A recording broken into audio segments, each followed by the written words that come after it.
নমস্কাৰ, মই সঞ্জীৱে স্বাগতম জনাইছো তেজাছ লাইফৰ আজিৰ সন্ধিয়াৰ বাতৰিলৈ। আজি প্ৰথমটো বাতৰি পঢ়িবলৈ ওলাইছো। আজি দেশৰ ৮০ সংখ্যক স্বাধীনতা দিৱস। স্বাধীনতা দিৱসৰ পবিত্ৰ ক্ষণত মুখ্যমন্ত্ৰী উপস্থিত শ্ৰদ্ধাঞ্জলি কাননত। বীৰ শ্বহীদসকললৈ পুষ্পাঞ্জলি অৰ্পণ মুখ্যমন্ত্ৰীৰ। চাওঁ আহক আমাৰ এই বিশেষ প্ৰতিবেদন।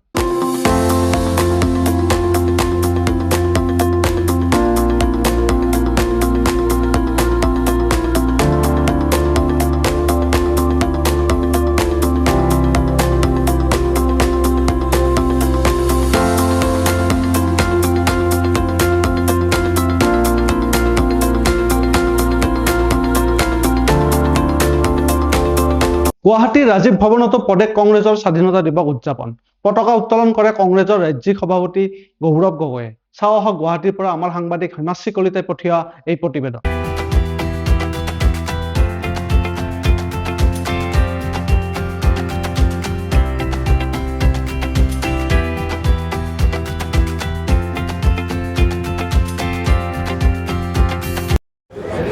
যি বহল সপোন আমাৰ স্বাধীনতা সংগ্ৰামীসকলে নিজৰ দেশৰ বাবে ত্যাগ আৰু বলিদান স্বীকাৰ কৰিলে, আজি পুনৰবাৰ এটা নতুন যুগ, এটা নতুন অসমৰ, নতুন ভাৰতৰ বাবে সপোন চোৱাটো উচিত। আজি আমি ৰাজনৈতিক জগত যোগেদি আমি সমাজটো আমাৰ সবল হোৱাটো বিচাৰোঁ, আৰু সমাজৰ সবল হ'লে আমি যুৱকসকলৰ ভৱিষ্যতৰ ওপৰত চিন্তা কৰিব লাগিব। যুৱকসকলৰ শিক্ষাৰ ক্ষেত্ৰত আৰু বেছিকৈ গুৰুত্ব দিব লাগিব। লগে লগে আজি বহুত আমাৰ দুখীয়া অঞ্চলত, বিশেষকৈ অসমৰ ভিতৰত বানপানীৰ কাৰণে ৰাইজৰ মাজত এটা হাহাকাৰ পৰিৱেশ। এই সময়ত আমি ৰাইজৰ মাজত থিয় দিয়াটো উচিত হ'ল। লগে লগে আজি যি সংবিধান সৃষ্টি হ'ল ভাৰতৰ স্বাধীনতাৰ পিছত, সেই সংবিধানৰ যি মূল অধিকাৰ, মূল আদৰ্শ, বিভিন্ন সময়ত ক্ষমতা থকা চৰকাৰে তাৰ ওপৰত প্ৰহাৰ কৰে।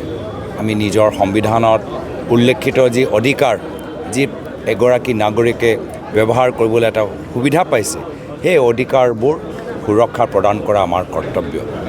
অনাগত দিনত জনসাধাৰণৰ মাজত নিজৰ দেশৰ লৈ চিন্তা চেতনা আলোচনা হওক, সেয়া আমাৰ কামনা।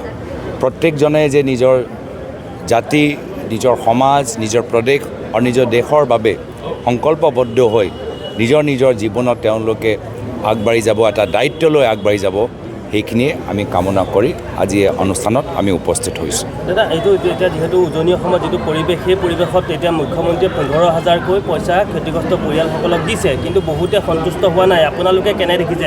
সেইটো পইচাই সন্তুষ্ট হ'ব পাৰিবনে, বা সেইসকলেও মানে ক্ষতিপূৰণ বা তেওঁলোকে আৰু পইচা প্ৰদানৰ ক্ষেত্ৰত আপোনালোকে কি আহ্বান জনাব চৰকাৰক? এই প্ৰশ্নৰ উত্তৰ বা এই প্ৰশ্নৰ জনসাধাৰণক সুধিব লাগে। আমি জনসাধাৰণৰ ওচৰত গৈছোঁ, তেওঁলোকে কৈছে তেওঁলোকৰ লক্ষ লক্ষ টকাৰ লোকচান হৈছে। তেওঁলোকৰ গোটেই ঘৰ বাৰী, খেতি, স্কুলৰ কিতাপ, ঘৰৰ টেবুল, ঘৰৰ যিমান সামগ্ৰী, কিমান যে তেওঁলোকৰ ক্ষতি হ'ল। আজি এই প্ৰশ্ন আমাক সোধাতকৈ জনসাধাৰণক সুধিলে বাস্তৱ উত্তৰটো গম পাব। আৰু এই ক্ষেত্ৰত আমি দেখা পাইছোঁ যে এতিয়াৰ পৰা কেলেংকাৰী আৰম্ভ হৈ গৈছে। কিমান দুখৰ কথা। এতিয়া এই বানপানী সাহায্যৰ ক্ষেত্ৰত বহুতখিনি ফেক বেনিফিচিয়াৰী এতিয়া লাহে লাহে চৰকাৰে বনাবলৈ আৰম্ভ কৰিছে।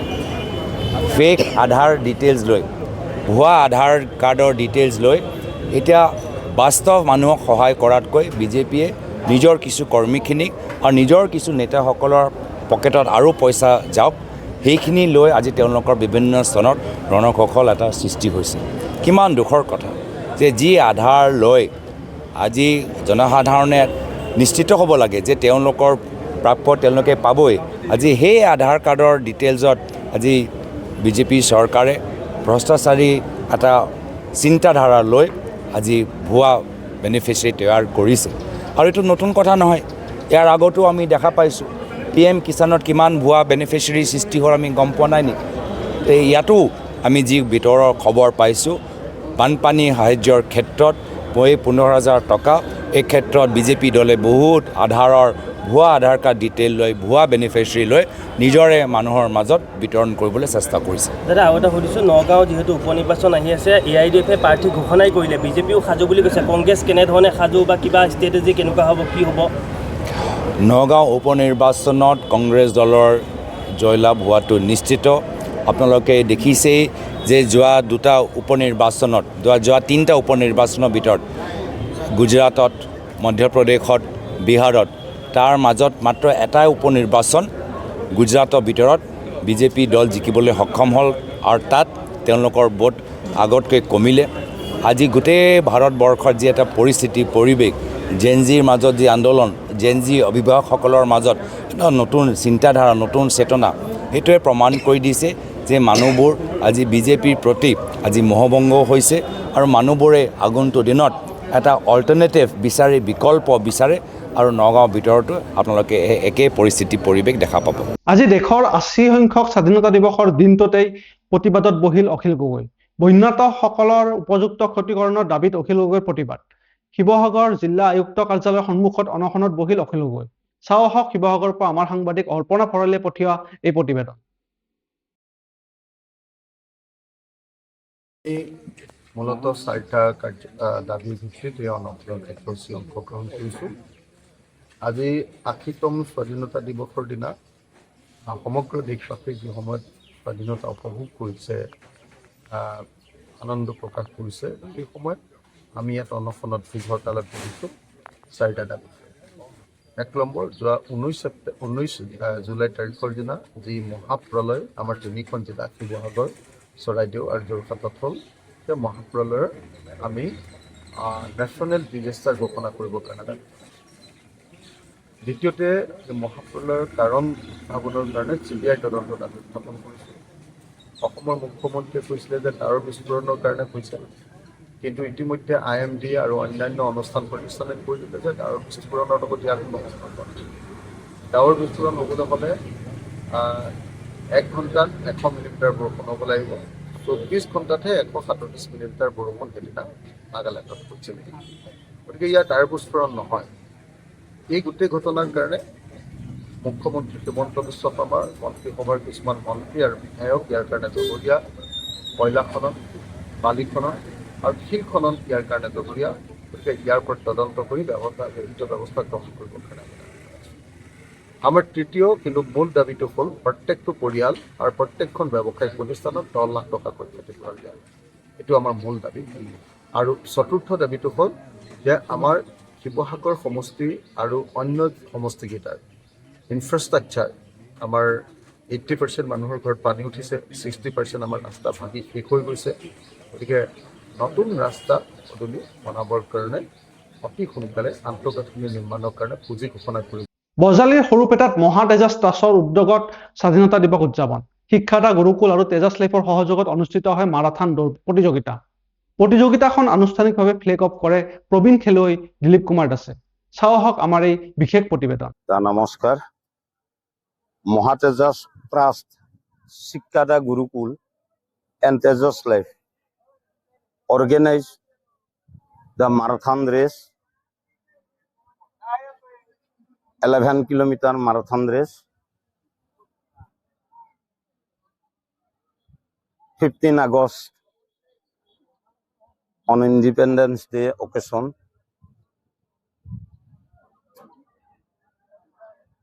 Very suitable organization by the Shikkada Gurukul. মই সকলোকে ধন্যবাদ জ্ঞাপন কৰিছোঁ শিক্ষাদা গুৰুকুলৰ। ইয়াত পাৰ্টিচিপেট কৰিছিলে ল'ৰা ছোৱালী 188 জনে। তাৰ ভিতৰত ল'ৰাত 30 মিনিটত কমপ্লিট কৰিলে বাস্কা জিলাৰ এগৰাকী প্ৰতিযোগীয়ে। দ্বিতীয় তৃতীয় ল'ৰা শাখাত কয়াকুছিৰ প্ৰতিযোগীয়ে পুৰস্কাৰ পাবলৈ সক্ষম হৈছে। ছোৱালী শাখাত প্ৰথম দ্বিতীয় কয়াকুছি আৰু তৃতীয় গৰাকী বাস্কাৰ। আৰু তেওঁলোকক শিক্ষাদা গুৰুকুলৰ ফালৰ পৰা প্ৰথম পুৰস্কাৰ 3000 টকা, দ্বিতীয় পুৰস্কাৰ 2000 টকা আৰু তৃতীয় পুৰস্কাৰ 1000 টকা লগতে ট্ৰফি দিবলৈ বিচাৰিছে। আৰু সকলো প্ৰতিযোগীকে একোখনকৈ প্ৰমাণ পত্ৰ দিয়াৰ ব্যৱস্থা কৰিছে। আৰু শিক্ষাদা গুৰুকুলৰ এইটো আছিল 2.0 দ্বিতীয়বাৰৰ বাবে কৰিছে।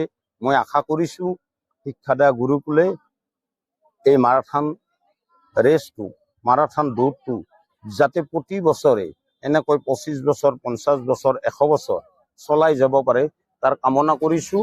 আৰু শিক্ষাদা গুৰুকুলৰ CMD প্ৰিন্সিপাল প্ৰমুখ্যে সকলো শিক্ষক শিক্ষয়িত্ৰী কৰ্মচাৰী আটাইকে মোৰ ফালৰ পৰা 15 আগষ্ট উপলক্ষে ধন্যবাদ জ্ঞাপন কৰিছোঁ। আজি স্বাধীনতা দিৱসৰ দিনা এনেকুৱা এটা কাৰ্যসূচী লোৱাৰ বাবে মই তেখেতসকলক অশেষ ধন্যবাদ জ্ঞাপন কৰিছোঁ। আজি সঁচাকৈ গৌৰৱৰ কথা যে মহাতেজছ লাইফ 24x7 আৰু শিক্ষাদী গুৰুকুল এই দুয়োটা প্ৰতিষ্ঠানে 80তম স্বাধীনতা দিৱস উপলক্ষে মাৰাথান দৌৰৰ আয়োজন কৰিছিল। আৰু অকল এই অঞ্চলৰে নহয়, বিভিন্ন প্ৰান্তৰ পৰা ল'ৰা ছোৱালী আহি এই মাৰাথান দৌৰত অংশগ্ৰহণ কৰিছে। তেওঁলোকৰ যিটো পাৰদৰ্শিতা, এই পাৰদৰ্শিতাক আমি সঁচাকৈ শলাগ লৈছোঁ আৰু আমি আশা কৰিম তেওঁলোকে ভৱিষ্যতৰ দিনত আগবাঢ়ি যাওক। স্বাধীনতা দিৱসৰ দিনটোতেই সৰভগত মৰ্মান্তিক ঘটনা। দুৰ্ঘটনাত প্ৰাণ হেৰুৱালে এগৰাকী কিশোৰীয়ে। নিহত কিশোৰীগৰাকী কোকৰাঝাৰৰ চালাকাটি থানাৰ অন্তৰ্গত ভুমুখী গাঁৱৰ মৌচুমী খাতুন। বৰপেটা ৰোডৰ পৰা বঙাইগাঁও অভিমুখে গৈ থকা অৱস্থাত তীব্ৰবেগী স্কুটিখনে নিয়ন্ত্ৰণ হেৰুৱাই ৰাষ্ট্ৰীয় ঘাইপথৰ ডিভাইডাৰত খুন্দা মাৰে। খুন্দা মৰাৰ ফলত স্কুটি চালক যুৱক এজন গুৰুতৰভাৱে আহত হোৱাৰ বিপৰীতে স্কুটি আৰোহী কিশোৰীগৰাকী থিতাতে নিহত হয়। চাওঁ আহক সৰভোগৰ পৰা আমাৰ সাংবাদিক ৰফিকুল ইছলামে পঠিওৱা এই প্ৰতিবেদন।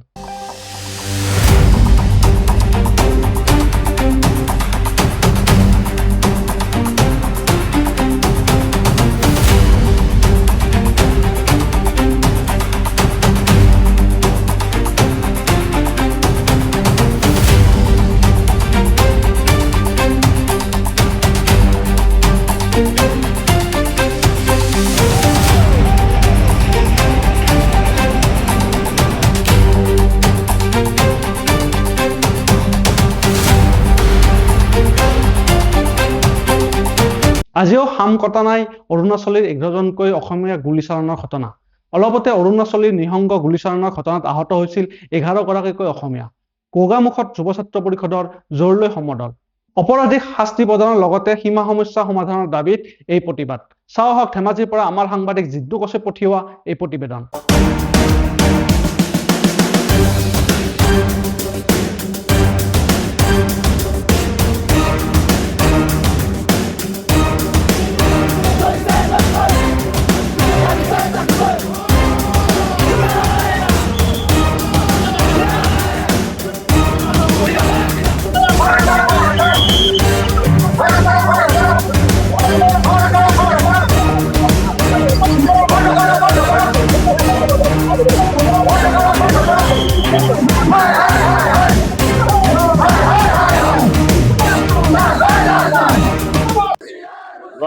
আগষ্ট তাৰিখে যিটো সীমা সমস্যাক লৈ অসমীয়া লোকৰ ওপৰত যি অৰুণাচলীয়ে নিৰ্মম আক্ৰমণ কৰিলে তাক প্ৰথমতে আমি ধৰি আনিছোঁ। আৰু আজি 10 তাৰিখৰ পৰা আজি 14 তাৰিখ পালেহি, যিসকল দুখী ব্যক্তিক আজিলৈকে তেওঁলোকে চিনাক্ত কৰিব পৰা নাই। আৰু অৰুণাচল চৰকাৰ, অসম চৰকাৰ বা মেঘালয় চৰকাৰৰ মাজত বিভিন্ন সময়ত আমি বিভিন্ন দাবী উত্থাপন কৰিছোঁ যে সীমা সমস্যা স্থায়ী সমাধান কৰিব লাগে। কেৱল অৰুণাচল আৰু অসমৰ মাজতে সীমা বিবাদ হৈ থকা নাই, মেঘালয়ৰ লগতো হৈছে, মাজে সময়ে আমাৰ নাগালেণ্ডৰ লগতো হৈছে। গতিকে ই এটা ঐতিহাসিক সমস্যা হিচাপে চিহ্নিত হৈছে, যিটো জাতীয় জীৱনৰ কাৰণে আমাৰ ভাতৃঘাতী সংঘৰ্ষৰ হোৱাৰ এটা প্ৰক্ৰিয়া ৰচনা হৈছে। আমি জাতীয়তাবাদী যুৱ ছাত্ৰ পৰিষদে এই প্ৰতিবাদী কাৰ্যসূচীৰ জৰিয়তে আজি আমি খুবেই প্ৰতিবাদ কৰিবলগীয়া হৈছে। কালিলৈ স্বাধীনতা দিৱস, তাৰ পাঁচ মুহূৰ্তত আজি জোৰ সমদলৰ কাৰ্যসূচী আমি গ্ৰহণ কৰিবলগীয়া হৈছে এই কাৰণে যে এই সীমা বিবাদৰ অন্তৰালত থকা আমাৰ কৌটিকলীয়া যিটো ভাতৃত্ববোধৰ যিটো সমন্বয়, এই সমন্বয়ৰ মাজত আমাৰ এটা বিভেদ সৃষ্টি হৈছে, য'ত ৰাজনীতিকৰণ কৰা হৈছে। আৰু সেইকাৰণে আমি আজি এই প্ৰতিবাদী কাৰ্যসূচীৰ জৰিয়তে অসম চৰকাৰ, ভাৰত চৰকাৰ আৰু অৰুণাচল চৰকাৰক আমি সকীয়াই দিব খুজিছোঁ, তেওঁলোকে তৎকালীনভাৱে দোষী কায়ত্ব কৰি সীমা সমস্যাক স্থায়ী সমাধান কৰক। আৰু লগতে আমি এইটো কথাও কৈছোঁ এই প্ৰতি মুহূৰ্ততে আমি দেখিছোঁ আজি 2023 চনত আমাৰ বৰদলনি জয়ামপুৰত আমাৰ বগা চুতীয়া আৰু মন্টু চুতীয়া মন্টু গগৈ দুজন ব্যক্তিক অৰুণাচলীয়ে নিৰ্মম হত্যা কৰিলে। আমি তেতিয়াও প্ৰতিবাদ কৰিছোঁ, তেতিয়াও আমি ৰাজপথলৈ ওলাই আহিছোঁ। কিন্তু অৰুণাচল চৰকাৰে তেওঁলোকে মাত্ৰ 2খনমান ছবি গ্ৰেপ্তাৰ কৰা হ'ল বুলি অকল এটা বহল প্ৰচাৰ কৰি অসম চৰকাৰক দোষী হেৰিও নকৰিলে, চমজাই নিদিলে আৰু তেওঁলোকৰ মৃতকক তেওঁলোকে আজি তাৰিখলৈকে অসম চৰকাৰে হওক বা অৰুণাচল চৰকাৰে কোনো ক্ষতিপূৰণ দিয়া নাই। আমি খুবেই ক'ব খুজিছোঁ এই কাৰণে, যদি এনেধৰণৰ সীমা বিবাদ থাকি যায় যে অদূৰ ভৱিষ্যতে অসম অৰুণাচল বা নাগালেণ্ড মেঘালয়ৰ মাজত এটা ভাতৃঘাতী সংঘৰ্ষ হোৱাৰ এটা প্ৰক্ৰিয়া ৰচনা হ'ব। তাৰ কাৰণে দায়ী অসম চৰকাৰ, ভাৰত চৰকাৰ আৰু সংশ্লিষ্ট ৰাজ্যসমূহৰ চৰকাৰসমূহে হ'ব। বজালীৰ ভৱানীপুৰত ফুটবল প্ৰতিযোগিতা। 80 সংখ্যক স্বাধীনতা দিৱস উপলক্ষে অনুষ্ঠিত হয় এই প্ৰতিযোগিতাখন। ভৱানীপুৰ ফুটবল ক্লাবৰ উদ্যোগত সৰ্বৰহী যুৱক মনোজ দাসৰ শৰণত এই প্ৰতিযোগিতাখনৰ চূড়ান্ত খেলখন উদ্বোধন কৰে যুৱ ছাত্ৰ পৰিষদৰ কেন্দ্ৰীয় সাধাৰণ সম্পাদক বিজন বায়নে। চাওঁ হওক আমাৰ এই বিশেষ প্ৰতিবেদন।